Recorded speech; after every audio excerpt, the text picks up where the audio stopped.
Hey guys, मैं धीरज। जोनी भैया का थंबनेल देख के आए हो तो चलो फिर स्टार्ट करते हैं। कंस्ट्रक्शन में जॉब लग चुकी थी, इंजीनियर बन चुके थे, धीरे धीरे बाल कम होना शुरू हो गए, जिस वजह से उन्होंने खुद को अपने आप को एक नया लुक दिया जो उनको दुनिया से अलग बनाता था। अपने सारे के सारे बाल उन्होंने हटा दिए, अडल्ट इंडस्ट्री की तरफ बढ़े तो उनका वही लुक दुनिया में उनको सबसे अलग बनाता था, जिस वजह से लोग उनको जानने लगे और वही लुक की वजह से उनको सक्सेस मिली।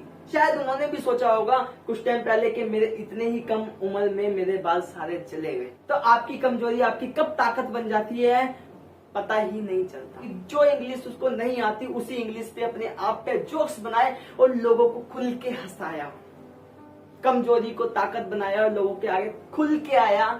कपिल शर्मा आज कौन नहीं जानता। आजकल तो बिग बॉस चल रहा है। अगर आप बिग बॉस देख रहे हो या आप कोई मूवी देख रहे हो, अगर आप कोई नाटक देख रहे हो, अगर उसके अंदर कोई मसाला ही ना हो तो आप देखोगे उसको, नहीं देखोगे। आप कहोगे कितना बोरिंग है, सब कुछ परफेक्ट दिखा रहे हैं, कुछ है ही नहीं देखने को इसके अंदर।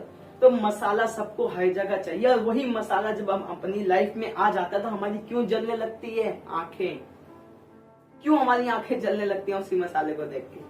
घर पे पैसों की दिक्कत होने की वजह से छोटी मोटी जॉब्स करती थी, उनकी ही फ्रेंड ने उनको बताया कि आप बहुत खूबसूरत हो, आप मॉडलिंग कर लो, आपको अच्छा खासा पैसा मिल जाएगा। उस कंपनी के मालिक ने बोला कि आप बोल्ड पिक्स क्लिक करवा लो और मैगजीन के लिए तो आपको $10,000 मिलेंगे। $10,000 का ऑफर सामने रख दिया। उसने सोचा कि मैं पूरे साल में भी इतना पैसा नहीं कमा पाऊंगी, मेरी फैमिली में बहुत ज्यादा प्रॉब्लम है। ये फैमिली की प्रॉब्लम देख के वो तैयार हो गई। ऐसे ही वो मैगजीन पे लगी और उसके बाद अपने आसपास की सारे स्टोर से वो मैगजीन्स उठा ली और अब उसको खरीद लिया कि मेरे घर तक ये बात ना जाए। पर बात कहाँ छुपती, घर तक बात चली गई। बात करो सनी लियोनी की। और उसके बाद उन्होंने भी एडल्ट इंडस्ट्री में अपना कदम रखा। उसके बाद जब वो बॉलीवुड की तरफ आई, उन्होंने थोड़ा बहुत काम किया। उसके बाद वो बिग बॉस में आई और दिखाया लोगों को खुल के अपनी पर्सनैलिटी के बारे में और अपनी पर्सनैलिटी ठीक करी और लोगों के सामने खुल के आई। और आज हम बॉलीवुड एक्ट्रेस के उससे जानते उस वजह से थे, पर आज उनको एक्ट्रेस के रूप में जानते हैं। वो कमजोरी थी कि उस वजह से जानते हैं, पर जानते हैं। और ये ताकत है कि आज जानते हैं एक्ट्रेस के रूप में।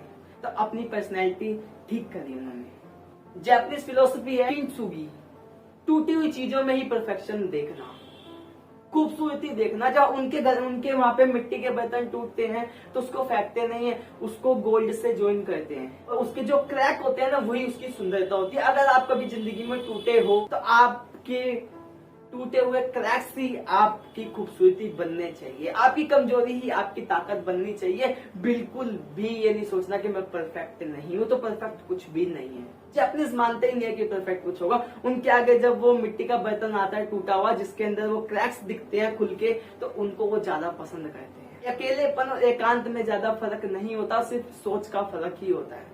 अकेलापन आपको खा जाता है, आपको मार देता है, और एकांत आपको शक्ति देता है वो पाने की जो आपको पाना है। बहुत प्यारा डायलॉग है ये एक मूवी का।